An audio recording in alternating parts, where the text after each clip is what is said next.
You're listening to the Thrive Podcast, where every week we dive into a practical, tactical tip to bring you from a life of simply surviving to thriving. It's personal development for the everyday girl who is done with coasting through her days, done with feeling like she's missing out on the deeper meaning of her own life, and done with mediocrity once and for all. Because it's not enough to simply survive. You deserve to thrive. Welcome back to Thrive. If you've been feeling a pull for more personal peace or need a little push for some progress in an area of your life, today's episode will be a treat. Katie Arnold is a breathwork and journaling coach, as well as a yoga and meditation instructor and the host of the Soul Connection podcast. In today's episode of Thrive, Katie explains the benefits of journaling before diving into specific tips for doing it yourself alongside breathwork or meditation for maximum benefit. She also leads us in a quick 2-minute guided meditation, so you will leave this episode feeling lighter and clearer, ready to tackle your day with grace and clarity. Stay tuned through this episode, drop it 5 stars if you like what you're listening to, and welcome Katie. Thank you so much for having me. I'm so excited to be here today. Yay!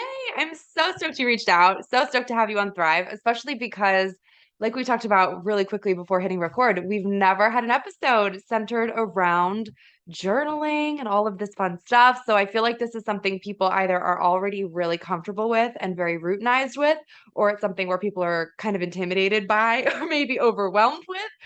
So I think this will be very helpful for everybody. So thank you for being here. For sure. Yeah. So first off, tell us a little bit about you. So we know you're a breathwork and journaling coach, which is like a really cool title. First off, didn't know that was even a thing. I love it. But give us the full lowdown of who you are and what you do. Yeah, so I'm actually an RYT 200 yoga and meditation teacher, and that was kind of where all of my practices have kind of stemmed from is yoga and meditation. So I do a yoga breathing practice with people in my yoga classes. You know, people, if they take yoga, especially if they take like a vinyasa or hot class, are probably used to like our Ujjayi pranayama, which is that like nose to nose ocean sounding breath. But there are all sorts of other kinds of like breathwork practices. So I help people through that. But journaling is just a kind of side of all of that has really kind of helped bring all of my practices together. And so, yeah, it's really fun. It's been a cool part of kind of this idea of self-discovery, which is something that we talk about in yoga as well. Mm-hmm. So how did you first get into it? Like, were you always into journaling, or did this kind of come as a process? Was it something that you felt yourself kind of like progressing through in a way or getting more comfortable with over time? Or was this like always something that was super natural and therapeutic for you? In some ways, as weird as this is going to sound, it's all of the above. As a kid, I loved to like write in my diary. And I had one of those diaries that had like the key and like you would write Yes. about the thing that like my sister did to make me angry that day, or like about the boy that didn't like me, whatever it happened to be. Like I would write about it. And then as I got a little bit older, I totally stepped away from the practice. And in some regards, it almost felt silly to me. And I was like, why? I can't write about this. Like, what if someone reads this? What if someone finds my journal? And I like didn't know how to kind of keep that practice going. But always felt called back to it. I've always been a writer. I started blogging kind of like in the early days before it was cool. And during those times, like journaling or like writing in your blog was a journal. It was more about like what was going on in your day. It was less than what it looks like these days, where, you know, we have a really structured, like kind of content plan. That was not how it used to be. And so I would say like my journal then went online, and then I kind of like took a step back and I wanted to get into it more. And then life just kind of like threw things at me. And I found myself turning to journaling as an extension to my yoga practice, as an extension to my meditation practice, where I was writing out gratitude just because that it was like I had to find the one thing from that day that brought me joy that I could choose to be grateful for to kind of like get me to the next day. And then now it just like it's constantly evolving.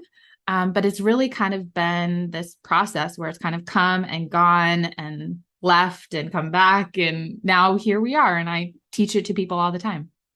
Yeah. No, I love that. And also, what a throwback to like the diaries with the little keys on them. I feel like that was such a 90s thing where the key was like not even an inch wide and so flimsy. Oh, And you were so afraid that you were going to lose your key and your deepest, darkest thoughts were going to be gone forever. yeah. Oh, yeah. I have like recently gone and taken some boxes from like my old childhood bedroom to go Ooh, through. And I'm like, sure, I'm going to find some old journals. It's going to be fascinating, but the keys are probably not with them. So yeah, they will be it's gone forever. oh my gosh, it's a thing. I've never really been a big journaler normally, honestly, just because I think and type faster than I can handwrite. So it's always been very Mhm. hard for me to sit down and write like a Dear Diary sort of journal entry. But I've always loved like gratitude journaling. And speaking of old diaries and old journals that we found, I've kept some from my own childhood or whatever. And I not too long ago uncovered one in my boxes of, childhood. And there was one that I had started, and it was literally just a running list of like things that make me happy.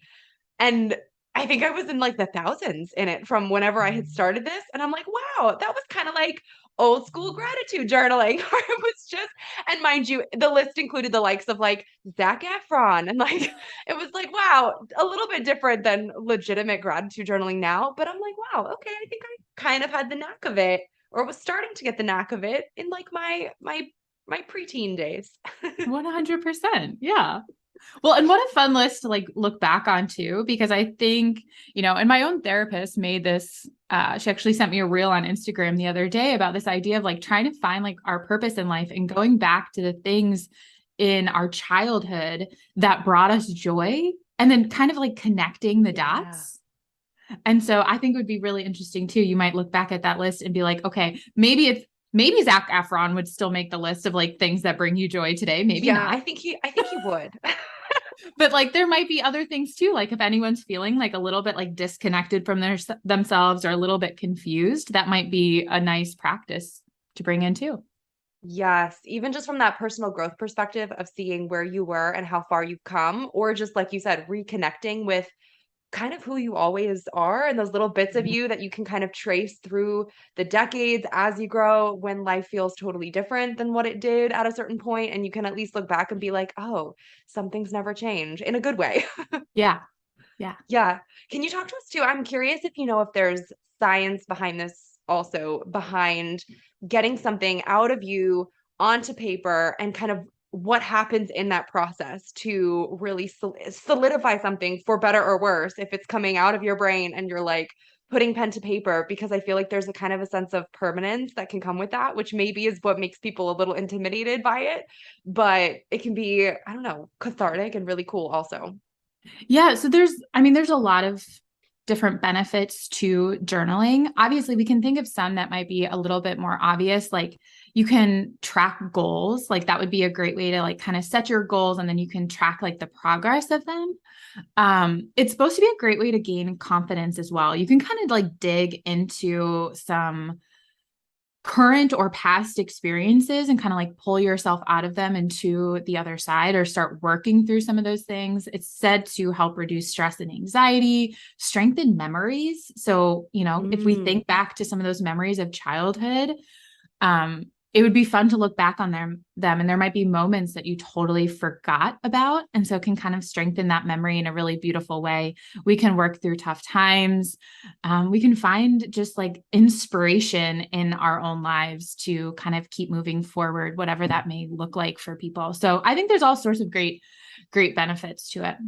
For sure, for sure. In that same vein, I know it can be something that's a really powerful practice and tool for identifying and breaking through limiting beliefs. 100%. So, what is your process for doing that? And kind of can you walk us through that? Walk us through that process of rewriting and reworking your belief system when you do realize that something is not quite aligning, or you kind of find something in your life where you're like, "Ooh, I feel like this is definitely holding me back." Yeah, for me, it just looks like writing on it. And like I'm a huge proponent of actually combining journaling with meditation. And I like to go through a guided meditation first, because for me, once you can kind of get yourself to a more peaceful place, you're able to kind of take the ego out of the way. So when you put that pen to paper, there's less of that just like, I don't know what to write. I don't know what to write. I don't know what to write moment. And you can just kind of start to notice what came up during your meditation and just free write from that.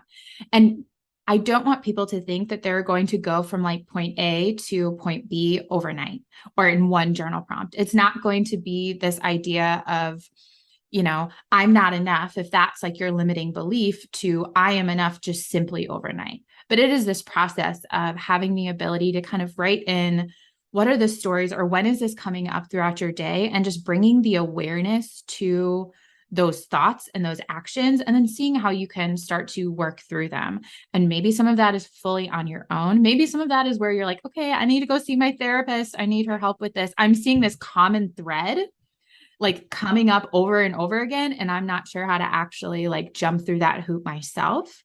But I think it is that process of when you put pen to paper and you just can get the ego out of the way, you can kind of see it, you can connect those dots. And, I've also heard people talk about this practice of just kind of like, this is my point A, I am not enough, to this is my point B, I am enough. But maybe you can like start to write out affirmations for yourself that you can repeat every day. And you can just write those in your journal. You can say them out loud too, 100%.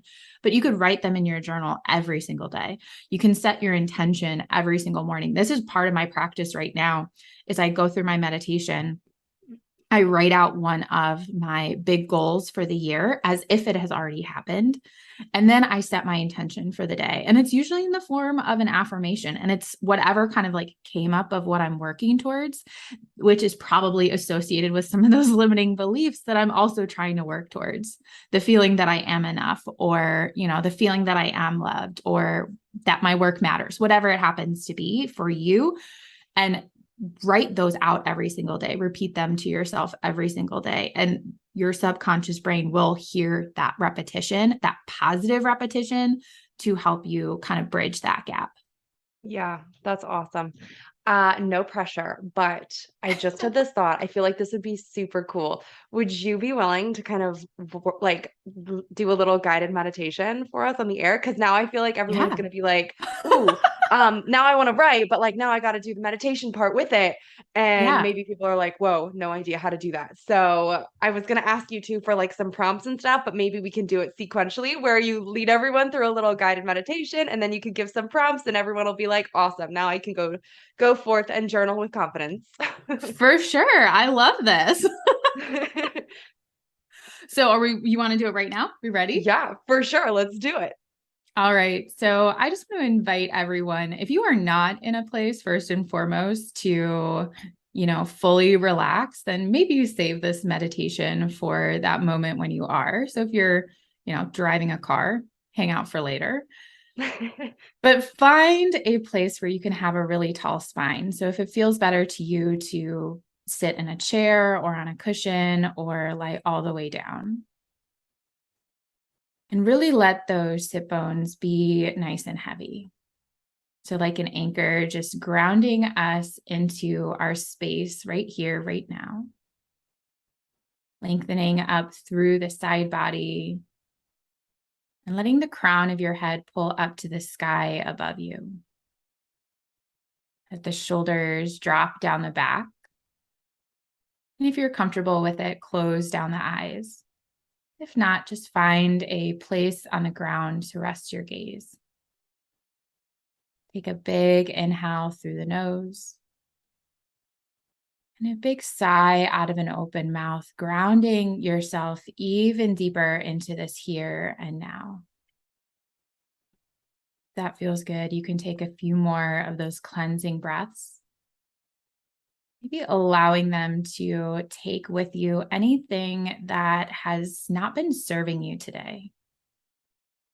Any stress that maybe you've been feeling deep into your bones, that your muscles have been holding on to. And just let that exhale take it away, even just a tiny bit. And as you're ready, return that breath to just a really natural pace. and in and out through the nose. And this breath is our anchor. It's like that lighthouse that guides the boat home. So as you notice your mind wander off here, your breath is what brings you back to shore. And I just want you to notice what you feel in your body right now without labeling it as good or bad, without taking any judgment to it. What do you notice? Could be certain sensations in the arms and the legs. Maybe it's just a feeling that is coming up for you, a thought or a nudge that keeps coming back. Just noticing all of it.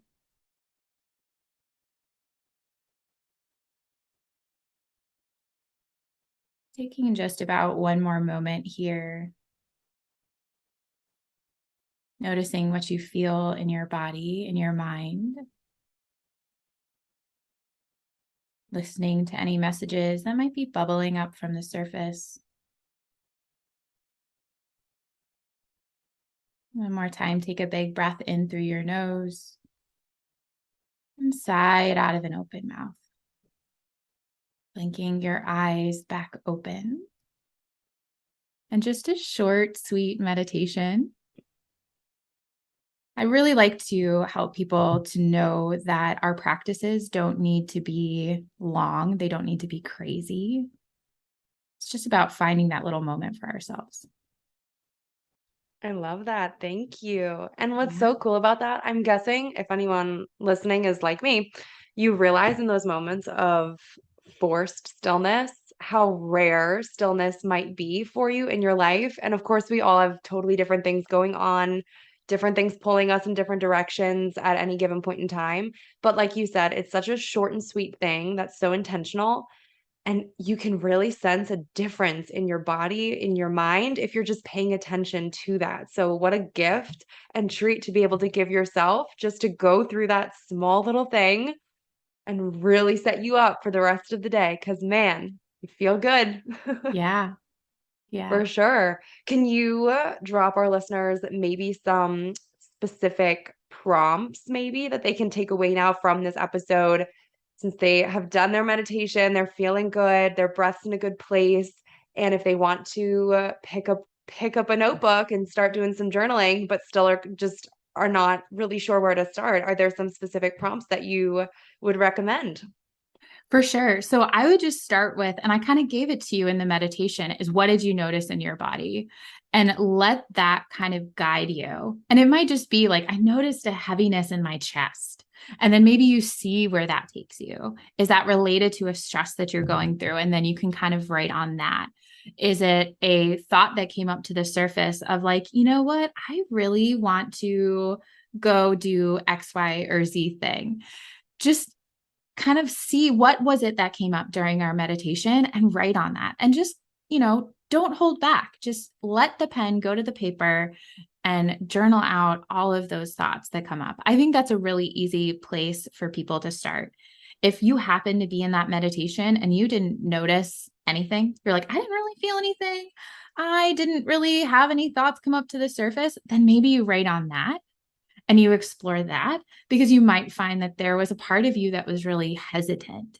And maybe you can dig into why you were hesitant to really go all in on that meditation. Was it the fact that you had children or animals like running around you and you just couldn't focus? Because then maybe you can take that to the point of being like, you know what?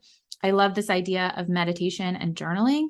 And you know what? I need to do it when I have time to myself, when my kids are with their babysitter, or when they're at school, or when I can lock the dog in another room and just like have this time to myself.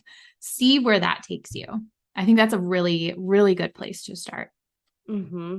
Now, and correct me if I'm wrong, but I also feel like brain dumping is so helpful and would work in so beautifully here because I brain dump all the time. And it's such a useful way to literally just dump everything that is swirling around chaotically inside your mind onto paper.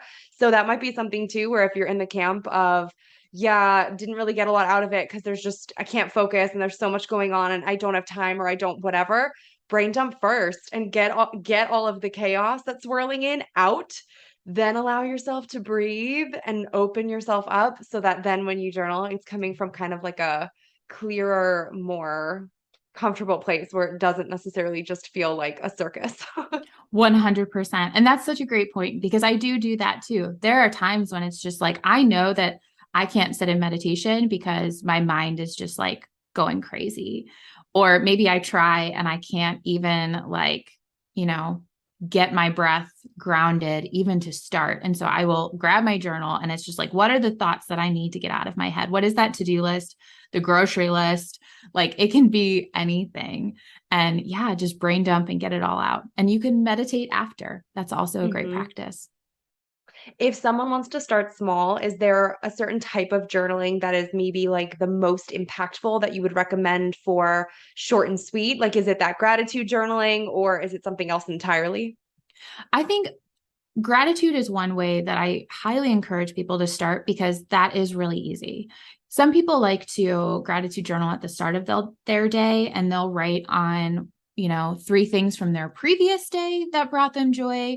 I don't know about anyone else, but like when I wake up in the morning, my brain is like not thinking about yesterday. I've already forgotten. So for me, I go to bed and I do my gratitude journaling right before I go to bed. And I write on the 3 to 5, or sometimes even 10 things from my day, big or small, that I'm grateful for. And I really like to encourage people, if they're going to do that, to try and think about specific things from your day. Obviously, like you can be grateful for your family, you can be grateful for the house and the roof over your head. And those are beautiful things. Feel free to write them down. But I also like to think of like the really small moments. And it can be like walking my dog and, you know, he didn't start lunging and barking at the dog that was walking on the other side of the street. Like it could be something so simple as that, because it's like, oh, we had a really great walk because of this moment. And gosh, I love when that happens.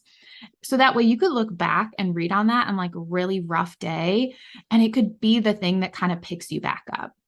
Another easy way, though, that I think to start journaling is using journal prompts.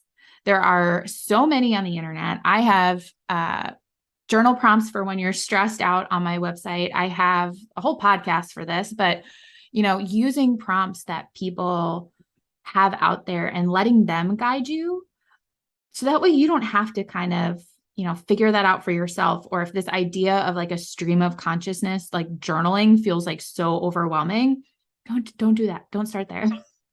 Let go with those prompts that like maybe kind of get the wheels turning.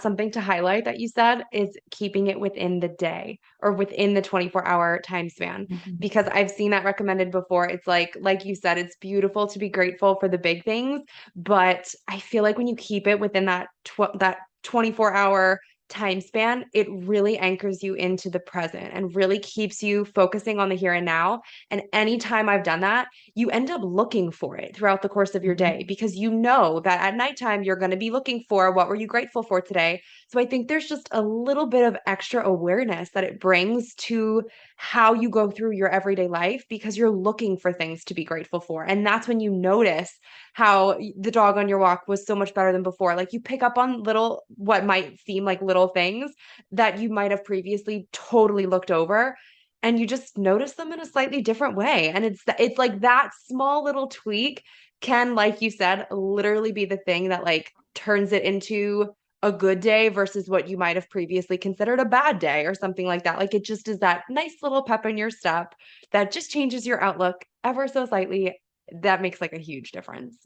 100%. And like, and I just want to give like a call out to anyone who is maybe going through a tough time right now. If they're super stressed out and they're having a hard time, even in the midst of their days, finding that positive moment, it's okay if like that beautiful thing from your day that you're grateful for is the fact that you're still breathing, or your cup of coffee in the morning. And like For that sure. one moment of silence that you get, and know that you will get to the other side, but hold on to those moments, hold on to the breath. We've all been there. I've had moments where literally the only thing I put in my journal that I was grateful for in one day was my breath, was the fact that I lived through it and I made it to the next. So I just want to encourage anyone out there who is like, oh my gosh, right now, I'm not doing my best right now. I'm not in a great space. You will get through it. And if your breath is the thing that you're grateful for, that is such a beautiful and lucky thing to be grateful for. Absolutely. Amazing. Well, Katie, thank you so much again for being here. And wrapping things up, I want to ask you what I ask everyone who comes on to Thrive, and I'm sure you already know what's coming, but that is, what does thrive mean to you, and how do you strive to thrive in your everyday life? Yeah. So, I mean, thriving to me just really means like being my most and truest authentic self and just really owning that and feeling comfortable in that and showing up from that place of authenticity. To me, if I can do that, I'm thriving. And I mean, the way that I do that is through my daily practices. It's through yoga and meditation and journaling and really caring for myself and surrounding myself with my community. So that is, yeah, that's it. Yeah, I love it. Tell everyone where they can find you online and connect with you more. Yeah, so I am on Instagram at I am Katie Arnold. I have a guided meditation and journaling podcast called the Soul Connection Podcast. So if people liked our little mini meditation and journaling practice that we did today, I have a whole slew of them over there. Yay. Wait, before you go, make sure you're subscribed to never miss an episode of Thrive. Drop 5 stars on your way out if you like what you just listened to, and come join the party on Instagram at thrive.podcast to stay inspired and thriving all week long. Thanks for tuning in. It's your time to thrive.